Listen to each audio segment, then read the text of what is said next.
Bonjour et bienvenue dans le Petit Journal. Cette semaine, Florian Jouani est au Canada pour les championnats du monde de paracyclisme. Il était à l'Alpe d'Huez, nous l'avons suivi pendant l'un de ses entraînements. Dans les 21 virages, un vélo pas comme les autres s'invite dans le paysage. Florian Jouani, champion paralympique de cyclisme sur route, originaire de Loisan, nous raconte son parcours d'athlète. J'ai eu un accident de ski en 2011. Derrière, j'ai fait de la rééducation. J'ai découvert le handbike, en fait, qui est un vélo couché à bras. Et puis j'ai bien accroché avec ça, tout d'abord en loisir, puis en compétition, jusqu'à atteindre le haut niveau et puis aujourd'hui en vivre. Apparu dans les années 90, le handbike a permis au jeune homme de dépasser son handicap. J'ai retrouvé une certaine liberté, une certaine autonomie. Quand je suis dans mon handbike, en fait, je peux aller loin, je peux aller vite. J'étais skieur, je retrouve un petit peu ces mêmes sensations dans les descentes en vélo, donc je me fais plaisir sur ma machine. Sur un chemin semé d'embûches, Florian Jouani a tracé sa route à vélo. Au début, forcément, il y a des moments difficiles. Il faut arriver à assimiler ce qui nous est arrivé, à rebondir. Donc, à l'époque, j'étais étudiant. Donc, en parallèle du sport, je faisais mes études.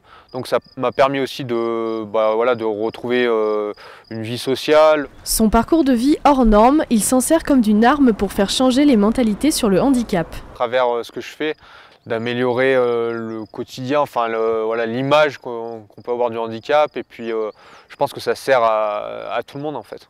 Médaillé d'or aux Jeux de Tokyo, l'athlète ambitionne de rafler le titre de champion du monde au Canada en août.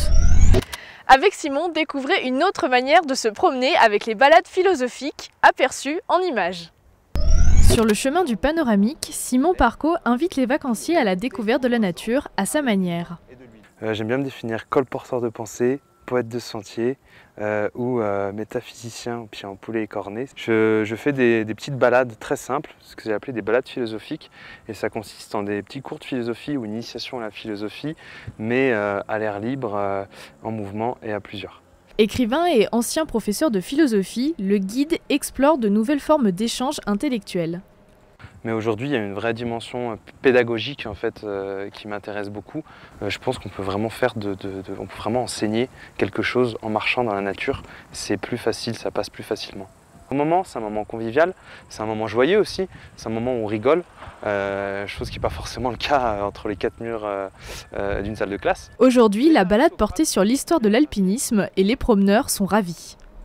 Très heureux d'avoir fait cette superbe balade où j'ai appris beaucoup de choses, mais sur l'histoire c'était vraiment très intéressant et c'est beaucoup plus facile de comprendre quand on a quelqu'un de vivant qui nous parle que dans les livres. C'est toujours agréable d'apprendre des choses, même en vacances je viens ici depuis 50 ans et vous voyez, j'ai encore appris plein de choses aujourd'hui sur l'histoire de la montagne vraiment. Ce qui était intéressant justement, c'était de découvrir notamment les précurseurs de l'alpinisme finalement.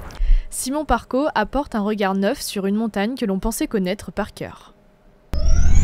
Vendredi à 18 h, on vous invite au vernissage de l'exposition Dialogue. Rendez-vous au Palais des Sports, salle Anne Auvergne. On vous donne rendez-vous la semaine prochaine pour un nouveau petit journal. En attendant, profitez bien de la montagne.